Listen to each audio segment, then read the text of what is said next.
समय रैना समेत 5 influencers supreme court में हुए पेश। 2 हफ्ते में जवाब देने का दिया आदेश। नेत्रहीन नवजात के मजाक उड़ाने का है आरोप। विक्रांत मैसी ने छोड़ी रणवीर सिंह की डॉन 3। स्क्रिप्ट और किरदार नहीं आया पसंद। यूट्यूबर हिंदुस्तानी भाऊ को बॉम्बे हाईकोर्ट से फटकार। फरहा पर हिंदू भावनाएं आहत करने के लगाए थे आरोप। सिंगर अरिजीत सिंह बने फिल्म मेकर। बीवी की पैन इंडिया जंगल एडवेंचर फिल्म करेंगे डायरेक्ट। स्टंटमैन राजू की मौत के मामले में डायरेक्टर पा रंजीत और 3 के खिलाफ एफआईआर दर्ज। चेतावनी के बाद भी उठाया था जोखिम। कियारा आडवाणी और सिद्धार्थ मल्होत्रा के घर गूंजी किलकारी। एक्ट्रेस ने प्यारी सी बेटी को दिया जन्म। सीएम योगी की बायोपिक फिल्म की रिलीज पर संकट। सेंसर बोर्ड की मनमानी पर भड़के मेकर्स। बॉम्बे हाईकोर्ट ने 2 दिनों में मांगा जवाब।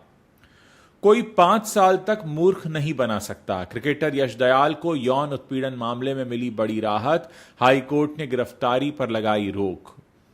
एली अब्राम को ट्रोल करने वालों पर फूटा उर्फी जावेद का गुस्सा। बॉडी काउंट पर दिया रिएक्शन। और पंचायत सीरीज के एक्टर आसिफ खान को आया हार्ट अटैक। इंस्टाग्राम पर दी थी जानकारी।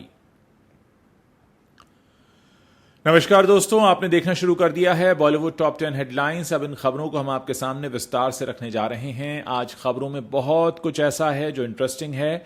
आप इस वीडियो के अंत तक हमारे साथ बने रहिएगा ताकि आप जान सकें कि इस वक्त जब आप इस वीडियो को देख रहे हैं बॉलीवुड में क्या कुछ चल रहा है।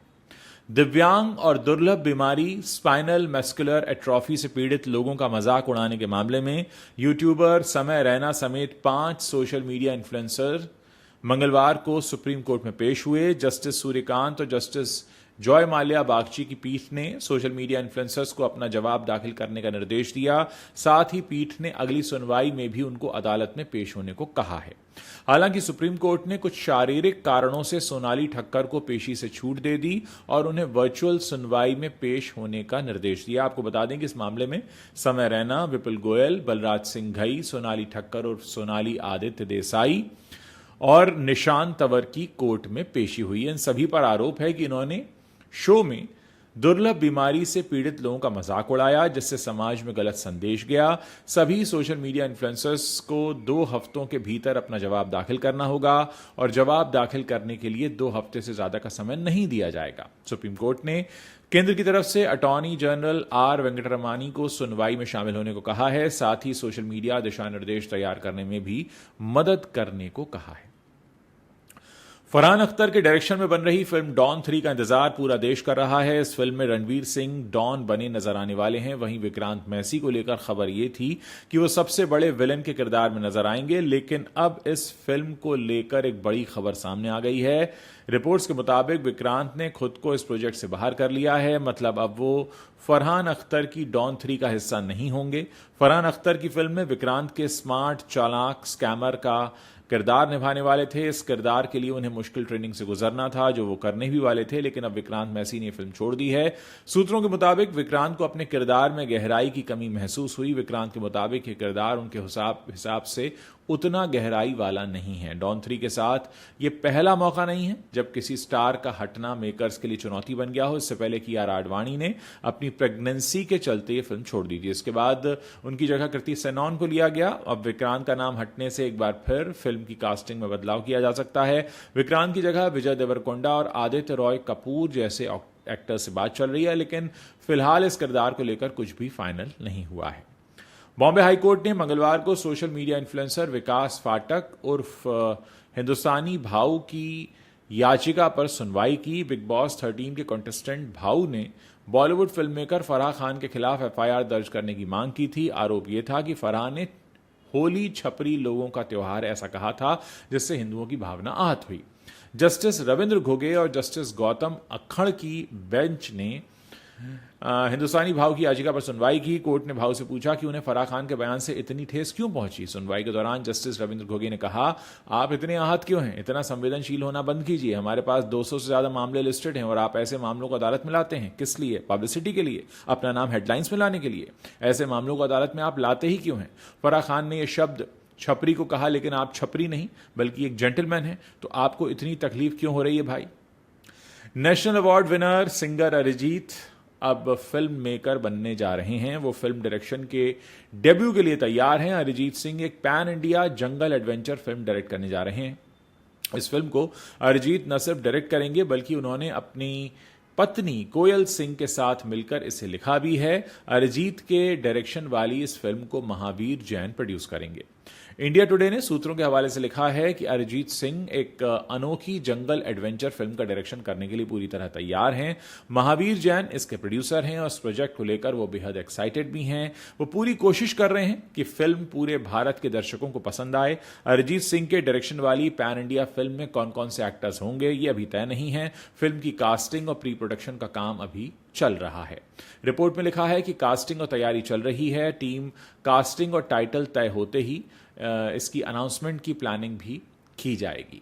अब तक अरिजीत सिंह ने एक सिंगर के रूप में ही धूम मचाई है, जिसकी बदौलत वो स्पॉटिफाई पर भी एक टॉप आर्टिस्ट हैं। अब वो अपने डायरेक्शन आर्ट से सभी को सरप्राइज करने वाले हैं।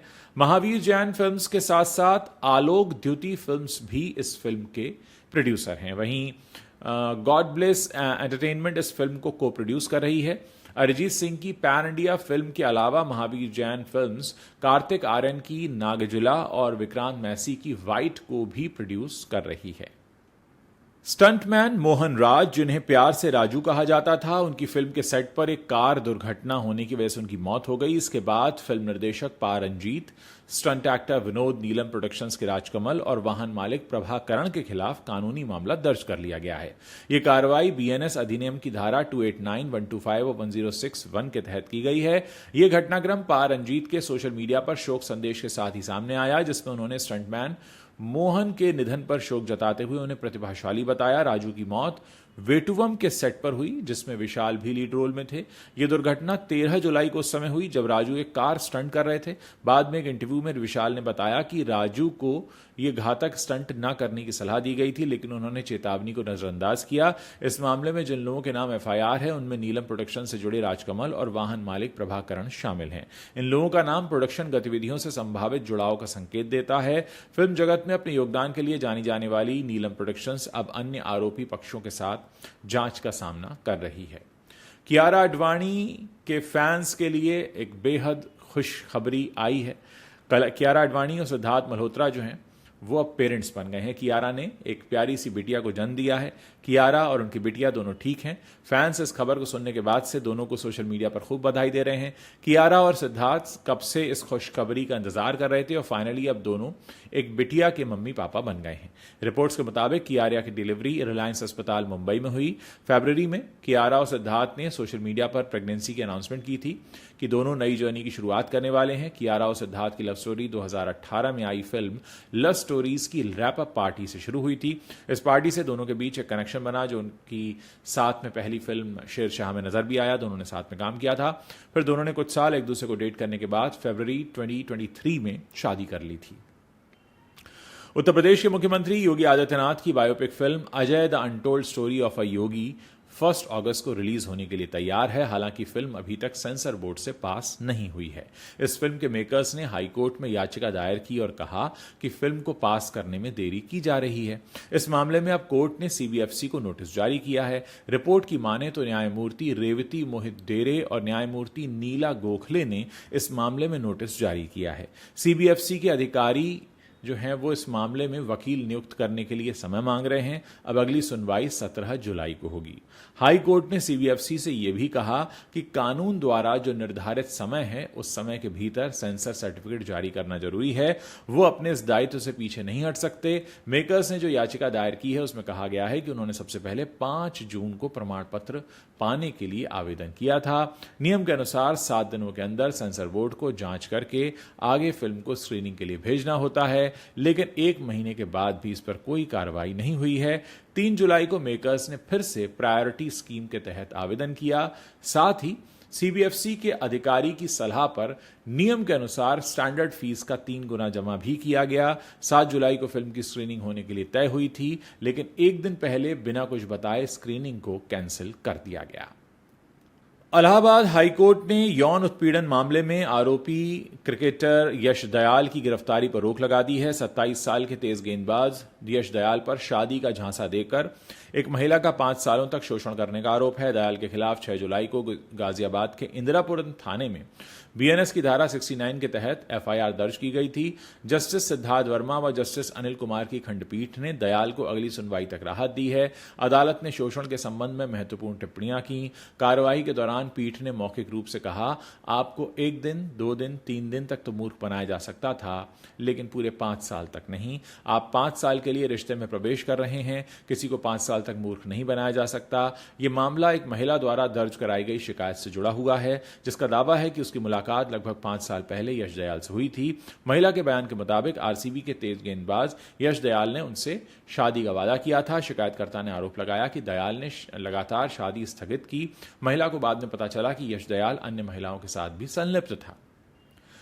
आशीष चंचलानी और अली अब्राम इस वक्त टॉक ऑफ द टाउन बने हुए हैं। अब इसी बीच उर्फी जावेद ने अली अब्राम को सोशल मीडिया पर खुलकर सपोर्ट किया है। दरअसल 3 दिन पहले की बात है, आशीष चंचलानी और अली अब्राम ने एक फोटो पोस्ट करके सभी का अटेंशन ग्रैब किया। इन दोनों ने अपने सोशल मीडिया अकाउंट से एक फोटो पोस्ट की थी, जिसमें एक एग्जॉटिक लोकेशन पर आशीष चंचलानी अपनी गोद में अली अब्राम को उठाए हुए थे। अब इन दोनों का ये मोमेंट देखकर फैंस कंफ्यूज हो गए हैं कि ये दोनों अपना रिलेशनशिप ऑफिशियल कर रहे हैं या फिर ये इनके किसी अपकमिंग प्रोजेक्ट का हिस्सा है। हालांकि अभी तक ये कंफर्म नहीं हुआ है कि आखिर माजरा क्या है, लेकिन अब लोग अली अब्राम को जमकर सोशल मीडिया पर ट्रोल करते हुए नजर आ रहे हैं। उनकी बॉडी काउंट को लेकर भी भद्दे भद्दे कमेंट किए जा रहे हैं। मजाक के नाम पर लोगों ने इस तरह के कमेंट किए हैं कि आशीष ने इतना वजन कम नहीं किया जितना अली का बॉडी काउंट है। और अब इस पर जो टिप्पणियां हो रही हैं उससे उर्फी जावेद काफ़ी गुस्से में हैं। उर्फी ने सोशल मीडिया पर एक पोस्ट शेयर करके इस मामले पर अपनी चुप्पी तोड़ी है और इस तरह का कमेंट करने वालों को उल्टा जवाब देने की कोशिश की है। उर्फी ने कहा, यह दुनिया औरतों के लिए बड़ी क्रूर है। एक लड़की जो सिर्फ अपने काम से काम रखती है वो मेरी तरह कंट्रोवर्शियल भी नहीं है, लेकिन अंदाज़ा लगाओ क्या आदमी को कोई हेट नहीं मिली। लोगों को औरतों को विलन बनाने और उनसे नफरत करने में मज़ा आता है और इस तरह से वो खुद को सुपीरियर समझते हैं, बॉडी काउंट गिनते हैं। पंचायत सीरीज के एक्टर आसिफ खान को लेकर बड़ी खबर सामने आ रही है। आसिफ को 2 दिन पहले हार्ट अटैक आया था, जिसके बारे में उन्होंने अब जानकारी दी है। आसिफ ने एक तस्वीर शेयर करते हुए एक इमोशनल नोट शेयर किया है। आसिफ खान ने एक नोट शेयर करते हुए लिखा, पिछले 36 घंटों में मैंने महसूस किया कि जिंदगी में कुछ भी हो सकता है। जिंदगी को बिल्कुल भी हल्के में नहीं लेना चाहिए। हमेशा जिंदगी के लिए शुक्रगुजार रहिए। उन्होंने आगे लिखा, याद रखिए जिंदगी में आपके लिए कौन अहम है और हमेशा आप उन्हें अपने साथ रखें। जिंदगी एक तोहफा है और इसे हमेशा आप संजोते रहें। इसके अलावा आसिफ ने एक और स्टोरी शेयर करते हुए अपनी हेल्थ के बारे में जानकारी दी है। उन्होंने एक और नोट शेयर करते हुए लिखा है, कुछ घंटों से मैं हेल्थ इश्यूज से जूझ रहा हूं, अस्पताल में भी भर्ती हुआ था। ये बताते हुए खुशी है कि मैं रिकवर कर रहा हूं और बेहतर महसूस कर रहा हूं। आपको बता दें कि पंचायत सीरीज से फेम पाने वाले आसिफ ने कई फिल्मों और सीरीज में काम किया है। इनमें टॉयलेट एक प्रेम कथा, Pari, Pagglait, the great Indian family, Kakuda और इसी साल आई द भूतनी शामिल है। इसके अलावा वो पंचायत के अलावा भी कई सारी वेब सीरीज में नजर आए हैं। इनमें मिर्ज़ापुर, जामतारा, पाताल लोक और देहाती लड़के जैसे शोज शामिल हैं। तो दोस्तों, ये वो 10 बड़ी खबरें हैं जो इस वक्त इंटरनेट पर छाई हुई हैं। अगर आपको वीडियो पसंद आया है तो उसे अपने दोस्तों के साथ शेयर करना मत भूलिएगा। और हाँ, अगर आपने अभी तक हमारे चैनल को सब्सक्राइब नहीं किया है तो आप अभी इसी वक्त हमारे चैनल को सब्सक्राइब कर सकते हैं।